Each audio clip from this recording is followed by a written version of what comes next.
Hello again. Welcome to episode 4 of my DM journal, where I try to learn how to play Dungeons & Dragons and help other new players avoid making the same mistakes I do. When we last left our party, they had just come to the mouth of a goblin cave, the first big dungeon in the Lost Mine of Phandelver starter pack. And so it was a great place to start the current session. It was great. So it was, but it means I had my work cut out for me before this session. Our previous sessions had all been very small combat, like 3 or 4 players and 3 or 4 enemies, something that could conceivably be done in the theater of the mind. I would describe the layout, I would describe the movement of players. It was great. I liked it because it allowed me to be generous with things. You say, yeah, sure, you can reach him on your next turn, or you can take half the distance this time and finish if you get close to him on your next turn. Or I didn't have to worry about calculating the distance for projectile weapons, and it allowed for a lot more freedom. But this dungeon they were about to go into involved a lot of different combat encounters. Some of it was kind of tricky room design, and there are multiple combatants in some of these encounters. I'm not going to give away numbers because they're not done with it yet, and I know one of my players watches these videos. So I had a lot of homework to do for this. Start off, it was with so many combatants, I didn't want to rely on trying to juggle so many things verbally. So I went ahead and drew some maps.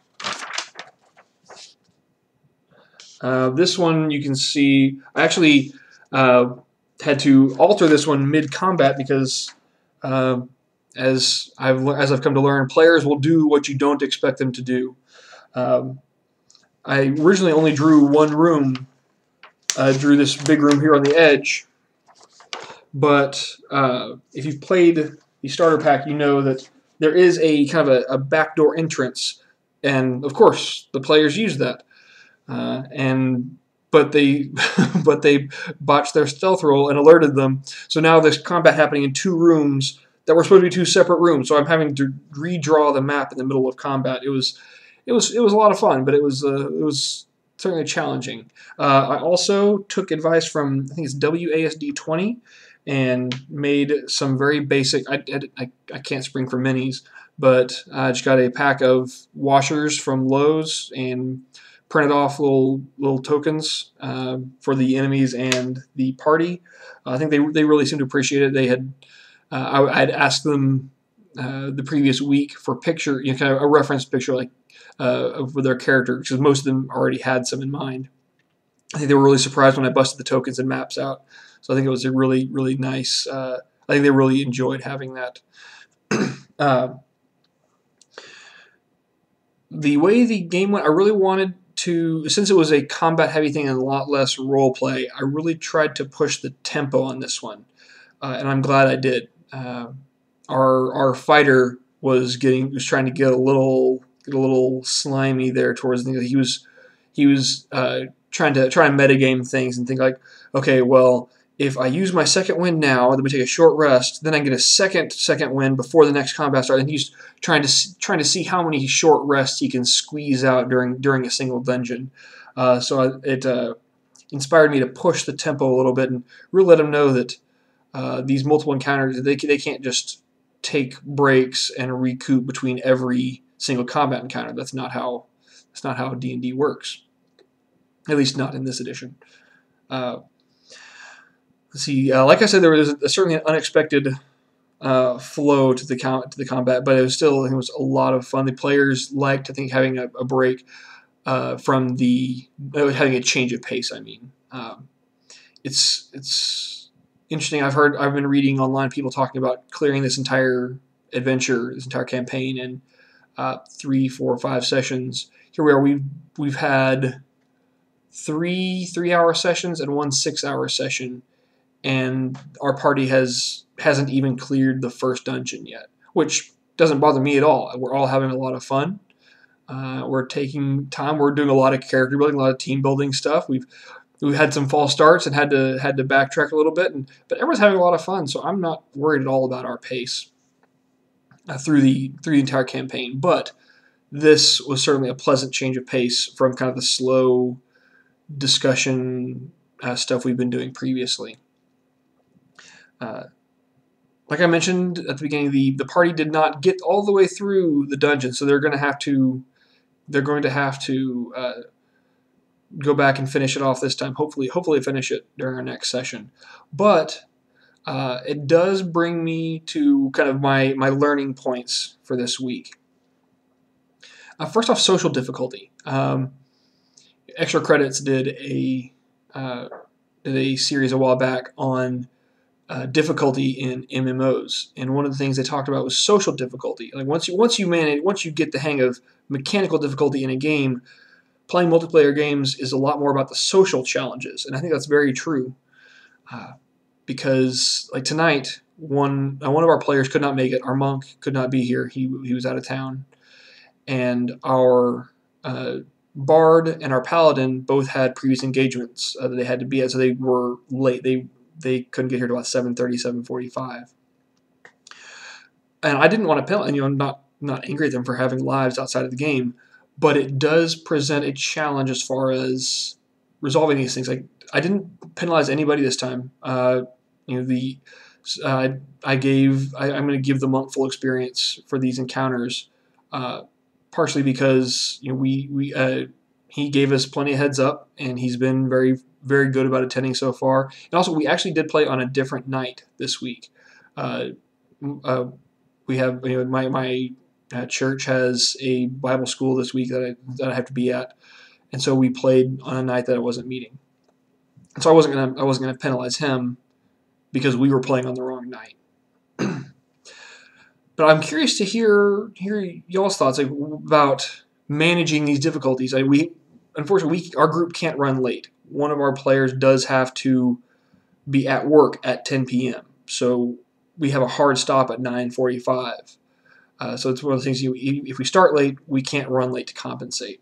So it wasn't a problem tonight, or it wasn't a problem during our last session, but it's certainly going to be interesting going forward. I'm curious to hear how some of the people do that.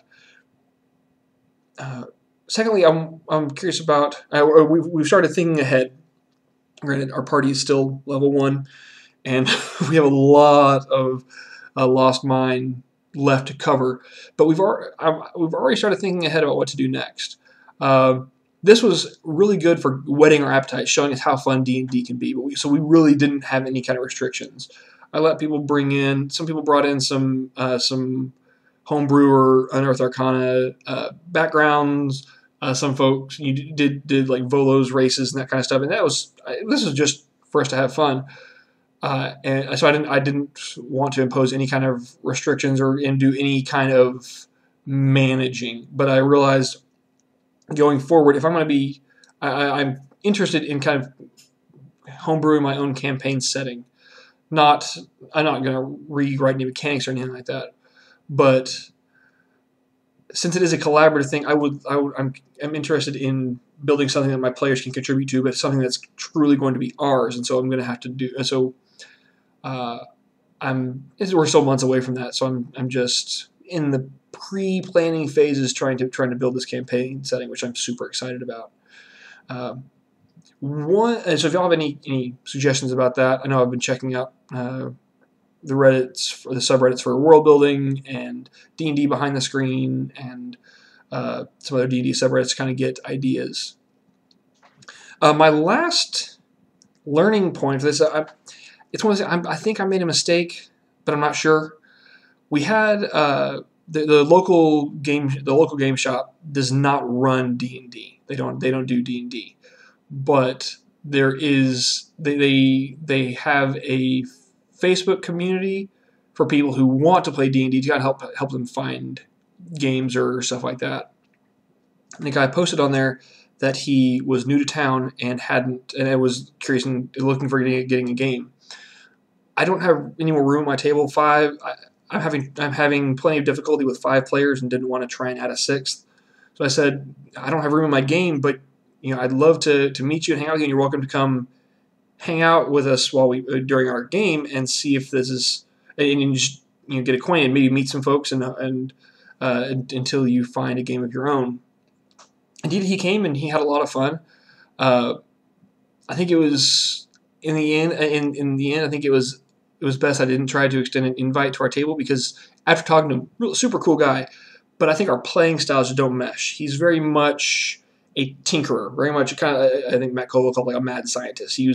He actually designs games as a hobby. He's building his own RPG systems. So I think it would have, for a group of beginners who are still learning the ropes and very much getting their feet wet with D&D, I think having someone at the table who's constantly trying to tinker, to push the system, I think would have been a little would have introduced a little friction to the party. So, but I'm curious, was that a bad move? Like,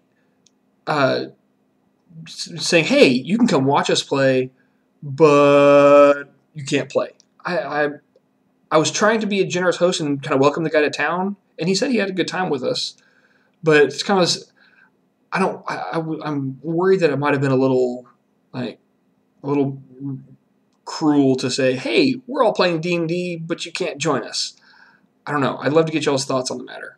We're still in touch. I still talk to him on Facebook occasionally, but I don't know. All right. Well, again, thank you so much for the community. I've been absorbing as much as I can from y'all's comments and from the subreddits and all this kind of stuff, and I'm eagerly trying to learn more. So thank y'all so much, and y'all have a great evening or morning whenever y'all are watching this, and God bless.